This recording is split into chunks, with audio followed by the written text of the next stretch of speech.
Hey guys, All Things RC here. I'm Darian. It's Mark. And we've been getting into these warbirds, the Ultra Micro warbirds. And he's got the Ultra Micro P-51, which I gave to him. And I got a brand new, well, not brand new anymore because I flew it already, UMX Corsair from E-Flite. So, both have AS3X. Yes. Both are actually to scale when it comes to size. As far as, I've seen P-51s next to Corsairs, and they look pretty much identical in size, as you can see if you put them. Actually, this wingspan's bigger.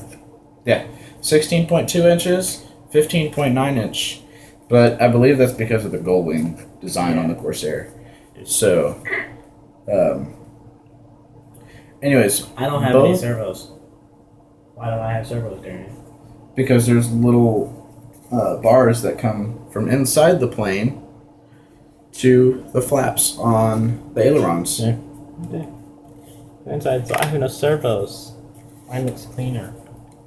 I do have servos. He has servos. It's not as cool as me. And as you can see, it's got a gigantic 3-bladed prop for an Ultra Micro. Yes, and I had a 4-blade. This one comes with a 4-blade. This is the new version. There's an older version. I don't know. Did they make it anymore, did they? No. Not as far as I know. I've found a couple of them for sale, but I haven't. I don't think they're actually from... Yeah. Those are the people. But yeah, new 4-blade prop. Y'all know the old one isn't to scale like this one is, and only has a 2-blade. There's another 4-blade. It's incredibly fast for the size. Yeah, you guys can go to the other video. Yeah, you can see it's the flight of the P-51 Mustang. I haven't posted a flight video yet of the Corsair, but I will as soon as I get to it. Mm-hmm. This is the first chance we've gotten to actually do a review on both of these warbirds. At the same time. Yeah. We did a what comes out of the box on this one, so if y'all want to go to our last video. Yep. Yeah, our last video, we tell you what comes in the box, how it flies, what to fix, and what should be better. Yep.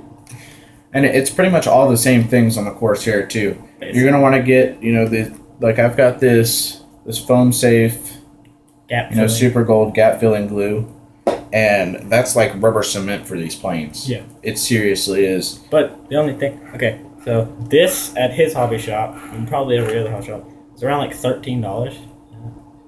See, $13. It's kind of expensive for glue, but it works. Yep. Yeah, like this motor mount fell out, and I can hold it by it now. So I mean, that's saying something. Yeah, this motor mount did the same thing. Fell right out. First flight. Yeah.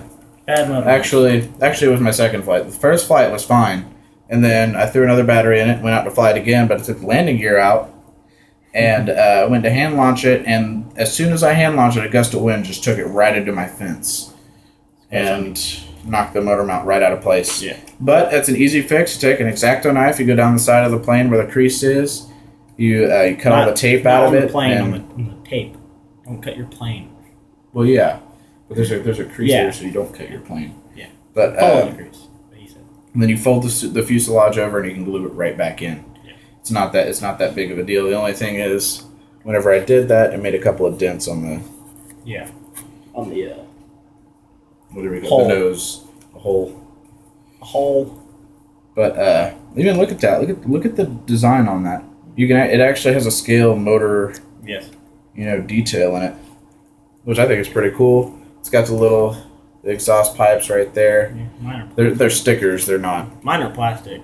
See, I got because the P-51 has a different motor in it, but this one you get little plastic pieces. They're very durable plastic. And sorry about my crappy sticker job. Yeah, it doesn't come with. Is this the old version or the new version? This is the newer version. Okay, it's the newer version comes with stickers, but not on the plane. So be ready. Yeah, the only stickers that are on the plane whenever you actually get it are this Navy sign, this Navy, and then this sticker. Those are the only stickers that are actually on it, other than. Well, I mean, there's these two, but I think I already pointed those out. Yeah. And look at the tail wheel. Yeah, it is a steerable tail wheel here. It actually is steerable. Yeah, mine comes on my rudder. His is not. His is steerable. Mine's just on my rudder. So that's pretty cool. I like that about that plane because you're not gonna hit your rudder wheel, as I call it on my plane, and totally like snap your rudder. Yeah. So. And it's really durable.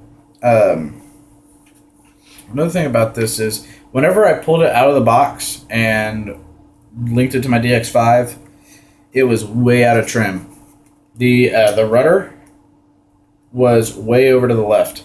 Yeah. So don't fly it right after you get it. Always tune it in. Yeah, make sure everything, all your control surfaces are flat and level with the plane and everything like that. So you don't launch it and you wreck it into a car. I don't know. Yeah, wherever you're flying, tree. you don't want to take it out of the box in first flight, wreck it. So always do that. But it's been a pretty durable little plane so far. I've cartwheeled it a couple of times, bringing it in because it's really windy out there today. The first flight, the wind was really calm. It was almost dead out there, so it was actually really easy to fly. And then the wind picked up a little bit, and I wanted to try it in the wind, and went to bring it in for the landing, and a gigantic gust of wind just blew it right sideways, and it went and cartwheeled. So another thing about these planes, if you want, let's say you want to do barrel rolls and loop-loops and stuff like that, this plane. But you're not like into inverted cruising, so you don't like to fly upside down or anything like that. You just want to be like barrel roll, backflip, stuff like that. Get this plane. If you want to be able to fly upside down like this and be able to cruise, not go that fast, you're gonna want that plane. Yeah, this plane actually has, I can fly it at about quarter throttle, and it'll just cruise in the same place. But this. And then you drop the throttle all the way down, and it'll actually land pretty much perfectly as long as you pull the elevator up. And the reason that I think that this one doesn't really like to do inverted with the undercamber on the wings, it does this, and it likes to dive. So I wouldn't try inverted with this. And both the plane's wings are undercambered though. Yeah. So it's just, I guess the design of this plane makes it more aerobatic. Yeah, gold wing. So that's why. Yeah, but this one actually flies inverted really nicely. It'll stay about like that if you give it enough rudder or elevator input. This one, if you want like an adrenaline rush, like you're going fast, you're doing barrel rolls, you're cutting really nicely, you're going to want something like this. The P-51 is really fast and twitchy, so I mean, you can just kind of thing. But if you want to, let's say, I don't know, if you want to be more scale, if you want to like learn into more scale, slow flying, no barrel rolls, stuff like that, you're going to want something like the Corsair so you can get used to that slow flying. Yeah, because this thing does not do barrel rolls very well. No. Whenever you get it up, you pull the nose up, and then it gets about like that, and then it starts to dive, and then it pulls out of it, and you can pull it right back up. Yeah. But it'll do them, it just doesn't do them very fast. This one does them quite fast, actually. A little bit slower than his pits. That's saying something. Yeah. Yeah, the pits is pretty ridiculous when it comes to aerobatics. And fast. Pits is fast. And both of these guys are pretty fast. They'll compete with each other on speed. They're pretty even. Yeah, because he has a larger prop, but it's only 3-blade, and I have a little bit smaller, but I have a 4-blade, so they're about even. Yep. We haven't really tested them flying with each other yet, but we will. We'll post a video of the Corsair later. Yep. So, comment, like, subscribe. Do all that good stuff. We'll answer your questions. Just feel free to ask. Yeah, anything. Visit my hobby shop here in League City if you're in the area. Anyways, guys, have a nice day. Like, comment, subscribe. Keep flying. Keep flying. Keep flying and love it. Yes.